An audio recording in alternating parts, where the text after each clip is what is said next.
सेठ जी की परीक्षा। बनारस में एक बड़े धनवान सेठ रहते थे। वह विष्णु भगवान के परम भक्त थे और हमेशा सच बोला करते थे।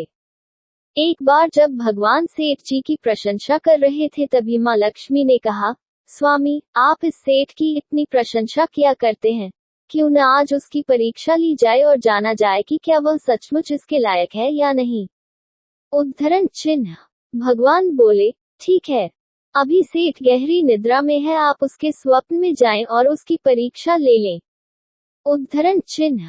अगले ही क्षण सेठ जी को एक स्वप्न आया। स्वप्न में धन की देवी लक्ष्मी उनके सामने आई और बोली, हे मनुष्य, मैं धन की दात्री लक्ष्मी हूँ।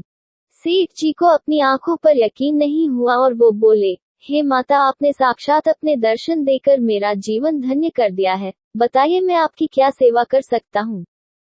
कुछ नहीं, मैं तो बस इतना बताने आई हूँ कि मेरा स्वभाव चंचल है और वर्षों से तुम्हारे भवन में निवास करते करते मैं ऊब चुकी हूँ और यहाँ से जा रही हूँ। उद्धरण चिन्ह। सेठ जी बोले, मेरा आपसे निवेदन है कि आप यहीं रहे, किंतु अगर आपको यहाँ अच्छा नहीं लग रहा है तो मैं भला आपको कैसे रोक सकता हूँ। आप अपनी इच्छा अनुसार जहाँ चाहे जा सकती हैं। उद्धरण चिन्ह। और माँ लक्ष्मी उसके घर से चली गई। थोड़ी देर बाद वे रूप बदलकर पुनः सेठ के स्वप्न में यश के रूप में आई और बोली, सेठ, मुझे पहचान रहे हो। सेठ, नहीं महोदय, आपको नहीं पहचाना। यश में यश हूँ, मैं ही तेरी कीर्ति और प्रसिद्धि का कारण हूँ। लेकिन अब मैं तुम्हारे साथ नहीं रहना चाहता क्योंकि माँ लक्ष्मी यहाँ से चली गई है, अतः मेरा भी यहाँ कोई काम नहीं। उद्धरण चिन्ह।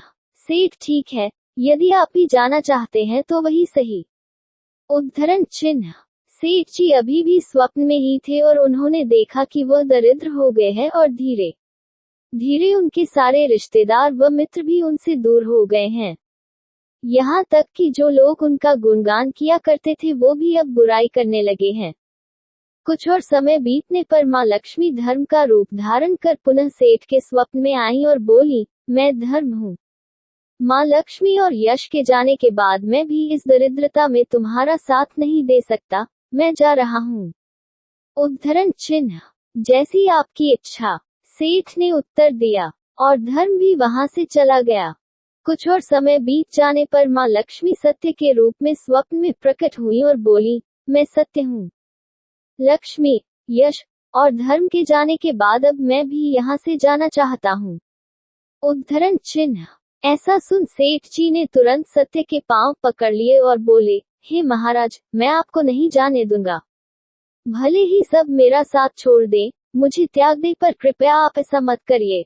सत्य के बिना मैं एक क्षण नहीं रह सकता। यदि आप चले जाएंगे तो मैं तत्काल ही अपने प्राण त्याग दूंगा।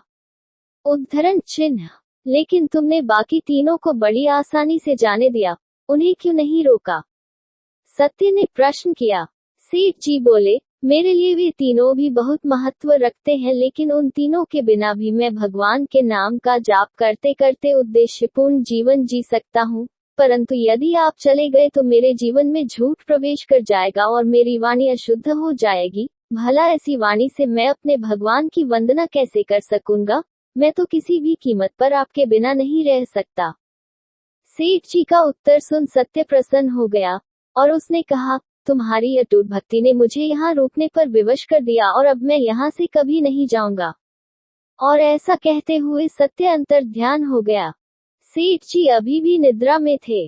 थोड़ी देर बाद स्वप्न में धर्म वापस आया और बोला, मैं अब तुम्हारे पास ही रहूंगा क्योंकि यहाँ सत्य का निवास है। सेठ जी ने प्रसन्नतापूर्वक धर्म का स्वागत किया। उसके तुरंत बाद यश भी लौट आया और बोला, जहाँ सत्य और धर्म है वहाँ यश स्वतः ही आ जाता है, इसलिए अब मैं भी तुम्हारे साथ ही रहूंगा। सेठ जी ने यश की भी भगत की और अंत में माँ लक्ष्मी आई। उन्हें देखते ही सेठ जी नतमस्तक होकर बोले, हे देवी, क्या आप भी पुनः मुझ पर कृपा करेगी?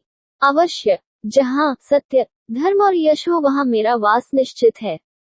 माँ लक्ष्मी ने उत्तर दिया। ये सुनते ही सेठ जी की नींद खुल गई। उन्हें ये सब स्वप्न लगा, पर वास्तविकता में वह एक कड़ी परीक्षा से उत्तीर्ण होकर निकले थे। मित्रों, हमें भी हमेशा याद रखना चाहिए कि जहाँ सत्य का निवास होता है वहाँ यश, धर्म और लक्ष्मी का निवास स्वतः ही हो जाता है। सत्य है तो सिद्धि, प्रसिद्धि और समृद्धि है। अगर आपको वीडियो अच्छा लगा तो सब्सक्राइब करें और शेयर करें एजुकेशन स्टोरी।